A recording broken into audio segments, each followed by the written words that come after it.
Ладно, не фоткайте его.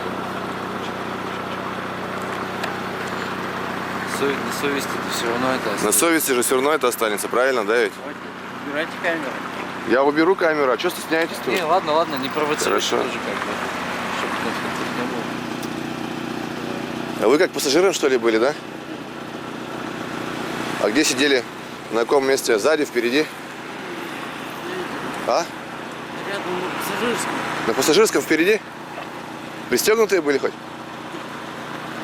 А, подушки сработали.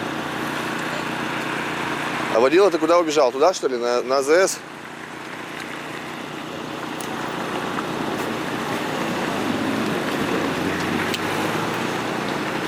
Как звать-то его? Водилу-то? Андрей. Андрей? Ну, найдется, наверное, да, ведь? По номерам-то определяться все равно. Подписи отказываетесь или пишете?